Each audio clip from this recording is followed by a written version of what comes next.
ચોથા મુદ્દાની વાત કરીએ તો રાજકોટના જંગલેશ્વર વિસ્તારમાં સરકારી જમીન પર થયેલા દબાણ મુદ્દે તંત્ર હવે સંપૂર્ણ મક્કમ બન્યું છે।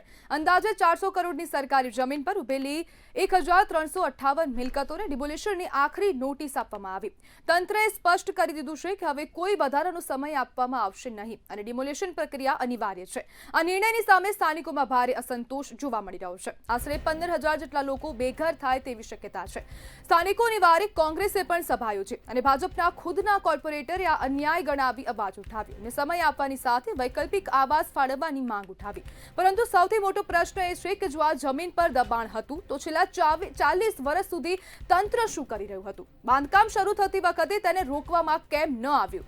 જો આટલા સમય બાદ તંત્ર જાગે તો સાબિત તો તે થાય ને કે 40 વર્ષ પહેલાના અને અત્યાર સુધીના અધિકારીઓ આરામમાં હતા અને કેમ અત્યાર સુધીમાં કાર્યવાહી ના થઈ। 40 વર્ષ બાદ તંત્રને કેમ ખબર પડે છે કે અહીંયા ગેરકાયદેસર બાંધકામ થઈ ગયું છે, લોકોએ દબાણ કરી દીધું છે અને તે બાદ જ હવે જાગવામાં આવશે। જે સમય હવે આજે રિવરફ્રન્ટનો પ્રોજેક્ટ હવે એક ગતિ પકડી રહ્યું છે ને તે બાદ હવે તે પ્રોજેક્ટને લઈને દબાણ હટાવવામાં આવી રહ્યા છે અને તંત્ર પણ કહી રહ્યું છે કે દબાણ હટાવવું હવે અનિવાર્ય બની ગયું છે। જો તમારી દબાણ હટાવવાની જવાબદારી હોય તો પછી તમારે પહેલા કાર્યવાહી કરવી જોઈએ, પરંતુ હવે અધિકારીઓ પણ સૂતા હોય તેવું જ લાગી રહ્યું છે, કારણ કે છેલ્લા ઘણા સમયથી આ જગ્યા પર લોકો રહી રહ્યા છે અને 15,000થી વધુ લોકો હવે બેઘર થાય તેવી પણ શક્યતા છે।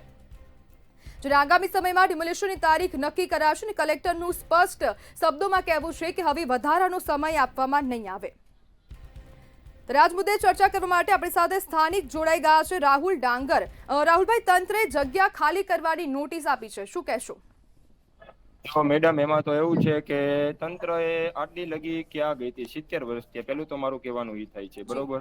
જો સરકાર એમ કહેતી હોય કે આ જમીન ઉપર કબજો છે અમારો, તો હું મેડમ એક વાત સ્પષ્ટ કરી દઉં કે રાજકોટ સ્ટેટ લાખાજી રાજ ઠાકોર, બરોબર, એ જે તે સમયે અહીંયા આવ્યા, બરોબર, ત્યારે ઉપલા લતાના જંગલેશ્વર વિસ્તારના મોમેડિયન ભાઈઓ બહેનો આજી ડેમના કાંઠે વસતા હતા, બરોબર। ત્યારે લાખાજી રાજ ઠાકોરને એમ થયું આને રોજગારી મળે અને ચૂનાના ભઠ્ઠા આ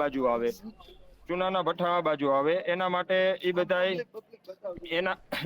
એ બધાએ રાજકોટના સ્ટેટે ત્યાંને વસાવ્યા એને રોજગારી અપાવી, બરોબર। એ સરકારી જમીન જે સરકાર અટાણે કહી રહી છે, રાજાશાહી વખતે મેડમ પેલા સરકાર હસ્તક બધું થઈ ગયું હતું, ભારત અખંડ રાજ્ય બન્યું, બરોબર, એટલે સરકારી જમીન બધી આપી દીધેલી છે રાજાશાહી લોકોએ। તો ત્યારે કોઈ એવા ડોક્યુમેન્ટ કે આધાર પુરાવા હતા નહીં, એટલે સરકાર એવો દાવો કરી રહ્યા છે કે આ બધી બિનકાયદેસર જમીન છે અને સરકારના અંડરમાં આવે છે। તો અમે 70 વર્ષથી આ મારા ફાધરે વેરો, લાઇટ બિલ, પાણીની સુવિધા, નળ કનેક્શન, ટોટલિંગ ગેસની લાઈન શીખે બધું સરકારે જ પ્રોવાઈડ કરાવેલું છે, અમે એનો આભાર માનીએ છીએ। પણ અચાનક એ સરકારને શું એમાં વિચાર આવે છે, 400 કરોડની જમીન દેખાડવામાં આવે છે અને પછી એનો કોઈ રસ્તો નથી, બરોબર। રાહુલભાઈ, 1350 જેટલા અહીંયા બાંધકામો છે, તો શું તે બાંધકામોથી કોઈએ પુરાવા રજૂ કર્યા છે કે કોઈની પણ પાસે પુરાવા છે? મેડમ, 1300 સમથિંગ તમે જે આંકડો કર્યો છો ને, નોટિસ આપી, એ 1300 મકાન નથી, આ સરકારની એક મિલી ભગત છે। અડધા વિસ્તારમાં આટલામાં બધી સોસાયટી આવે છે, આખા જંગલેશ્વરમાં રાધાકૃષ્ણનગર, નારોદા, કોઠારિયા, આજુબાજુના વિસ્તાર જે બધા આવી જાય છે, એમાંથી 7 થી 8 સોસાયટી છે, બધાને નોટિસ અલગ અલગ રીતે આપી છે અને આંકડા મુજબ એમ દેખાડે છે કે અમે 1300 જણાને નોટિસ આપી, એટલાને આપી, પણ ખરેખર એ આંકડો છે ને સત્ય નથી। 4,000 ઉપરની નોટિસો ફાળવેલી છે સરકારે અને બધાએ પોતાના ડોક્યુમેન્ટ રજૂ કરેલા છે ત્યાં, બરોબર। તો એ મામલતદાર સાહેબ શ્રીએ કોઈ ધ્યાને લીધું નહીં અને તાત્કાલિક 7 દિવસની અંદર નોટિસ ખાલી કરવાનું કહી દીધેલું છે। અટાણે બધા બેરોજગાર માણા થઈ ગયા છે। અને બીજી વાત મેડમ હું એ કરી દઉં, રાજકોટના વિકાસમાં સૌથી મોટામાં મોટો ફાળો હોય ને તો અમારા જંગલેશ્વર હજુનો 10 થી 12% એમાં જાય છે, બરોબર, ફાળો બધા અહીંયા મજૂર વર્ગ લોકો જ રહે છે।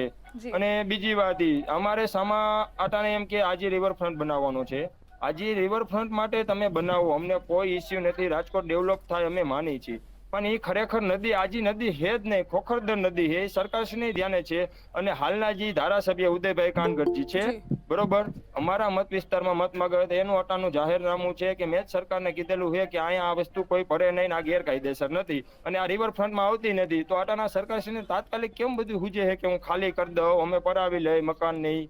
મારો એ જ પ્રશ્ન છે સરકારને। જી બિલકુલ રાહુલભાઈ, જોડાવા બદલ આપનો આભાર।